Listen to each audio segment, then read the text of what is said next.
जनपद बागेश्वर के अंतर्गत एक ऐसा मंदिर है जिसे पोखरी धाम के नाम से जाना जाता है।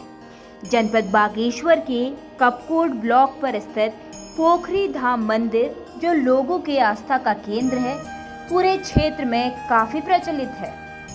पौराणिक कथाओं के अनुसार ऊंचे पहाड़ों में होने के बावजूद ये तालाब के ऊपर था। हालांकि आज के समय में तालाब पूरी तरह से सूख चुका है। मंदिर के पास में ही एक लाइब्रेरी है जिसमें चारों वेदों के साथ अन्य पुस्तकें भी हैं और साथ ही घोड़े में विराजमान एक तस्वीर है जिसे कलयुग की बताया जाता है। इस मंदिर के बारे में और जानने के लिए ABPL न्यूज़ की टीम बागेश्वर पहुंची और मंदिर में जाकर लोगों से बातचीत की और मंदिर के महत्व के बारे में विस्तार पूर्वक जानकारी ली। नमस्कार, ABPL न्यूज़ आज आपको लेकर आए हैं गुरु गोरखनाथ गोसाई धाम। यहाँ पर कपकोट के पोखर के मंदिर है। ये कपकोट से बहुत ज़्यादा इसकी यात्रा है और यहाँ पर आजकल मार्केंडू पुराण का आयोजन किया जा रहा है और बहुत सुंदर जगह, बहुत भव्य जगह यहाँ पर आपको देखने को मिलेगा। आप देख सकते हैं कि ठीक मेरे बाएं साइड को आप देख सकते हैं कि कितना अच्छा सुंदर दृश्य है। यहाँ पर लोग अपना भोजन बना रहे हैं और साथ में मैं कैमरामैन से कहूँगा कि कैमरा लेके आएंगे और आप देख सकते हैं कि बहुत अच्छी यहाँ पर व्यवस्था की गई है। आप देख सकते हैं बहुत अच्छा यहाँ पर एक अच्छा सा दृश्य आपको यहाँ पर देखने को मिल रहा है।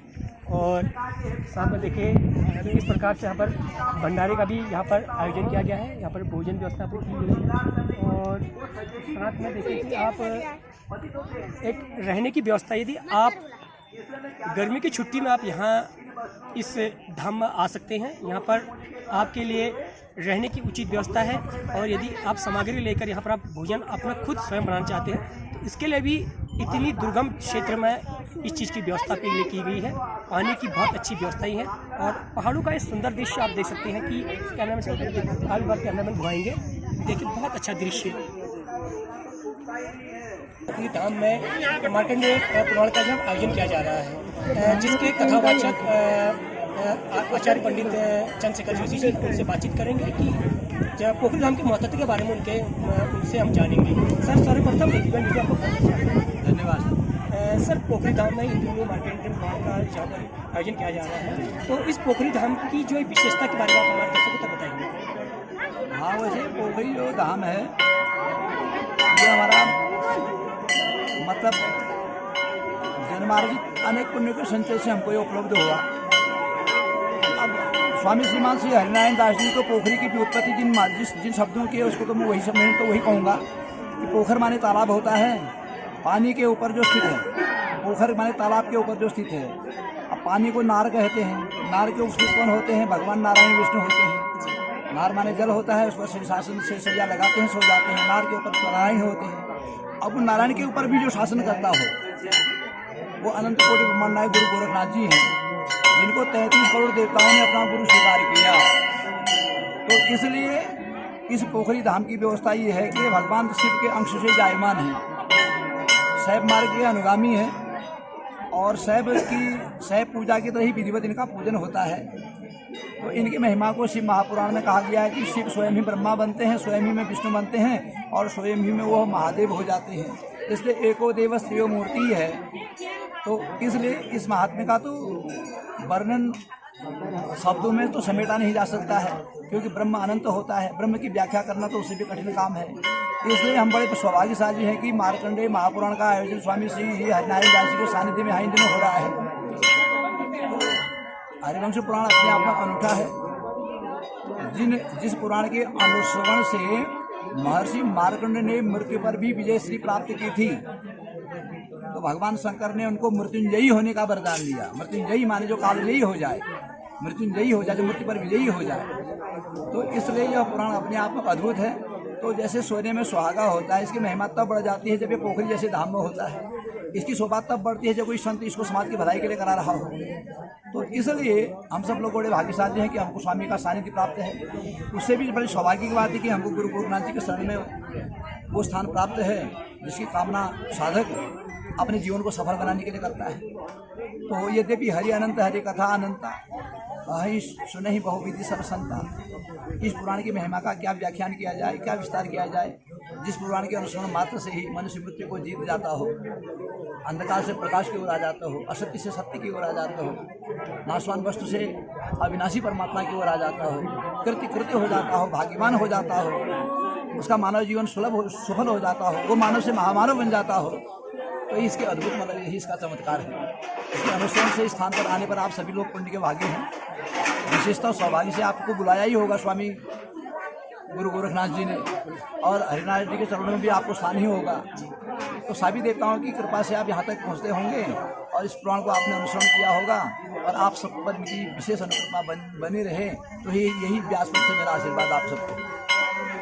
तो आचार्य चंद्रशेखर जोशी जी ने हमें इस पोखरी धाम के बारे की विशेषता के बारे में बताया और किस प्रकार से यहाँ पर जो धाम है इस धाम की विशेषता को बताया। आपको बता दूं कि आचार्य चंद्रशेखर जोशी जी के द्वारा हम लोगों ने पूर्व में बातचीत की थी, तो उनका जो एग्जिट पोल जो साबित हुआ था कि उन्होंने कहा था कि सरकार गठबंधन के साथ बनेगा, ये भी उनके द्वारा भविष्य किया गया था। आज भविष्यवाणी उनके द्वारा बिल्कुल सटीक साबित हुई है। सर, आपने हमसे इस बातचीत की, इसके लिए बहुत बहुत धन्यवाद। और हमारे साथ इस मंदिर की और विशेषता बताएंगे।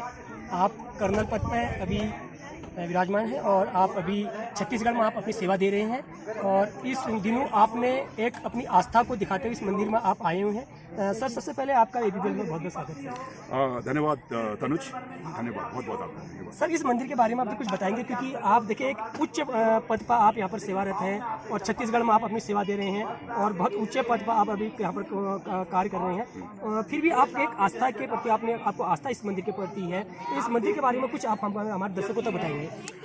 तनुज, जहाँ पे आस्था की बात है, हम लोग देवभूमि से ताल्लुक़ रखते हैं और देवभूमि में ताल्लुक़ रखने के बाद में मेरा मानना यह है कि देवभूमि में रहने के बाद में हमें वो देवत्व का होना एक सहज तरीके से हमारे डीएनए में है।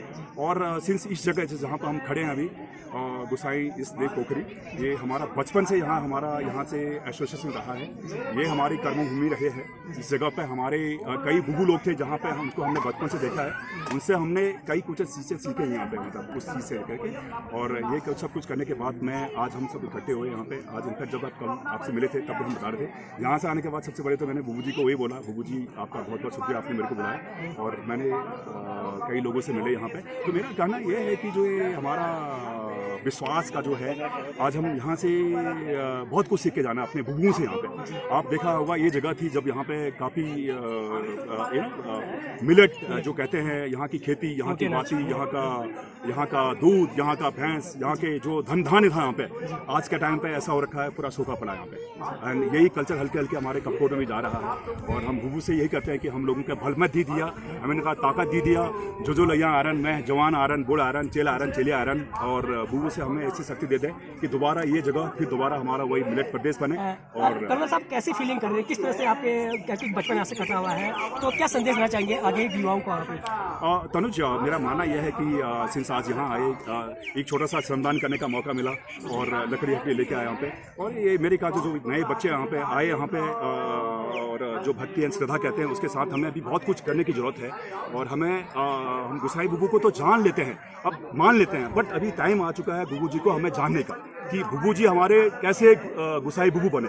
तो हम लोगों जो जितने भी लोग हैं, हमने बहुत कुछ सीखना है, कर्ममठी बनना है, ज्ञान के रास्ते से बुबू को जान के बुबू की जो गुण थे उनको अपने शरीर में डालना है, ताकि हम इस समाज को, इस देश को आगे बढ़ा पाए। यहाँ पे धन्यवाद, हमसे बात करें। धन्यवाद सर, आपको बहुत बहुत धन्यवाद। तो आप थे कर्नल साहब। देखिए कि कर्नल साहब ने हमारे साथ किस तरह से पहाड़ी में हमसे बातें की और उनको अपनी पहाड़ी भाषा पर काफ़ी गर्व है। और जो देवता है, देवता को एक अग्रणी उनका स्थान दिया गया है बुबू, और बुबू के नाम से उन्होंने यहाँ पर एक संबोधित किया है।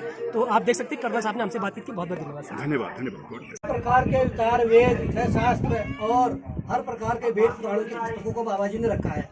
जो अभी यहाँ पर 8 दिवसीय मार्कंडेय पुराण चला है, उसका भी यहाँ पर पुस्तक है। और यहाँ पर 4 वेद है, ऋग्वेद, सामवेद, यजुर्वेद, अथर्ववेद, पूर्व पुराण है, श्रीमद् भागवत है, निर्णय सिंधु है, स्कंद पुराण है, गौ सेवा अंक है। और इसी प्रकार घोष पुराण, जितने भी हमारे पुराण है, विष्णु पुराण, सभी यहाँ पर बाबा जी ने स्थापित कर रखे हैं।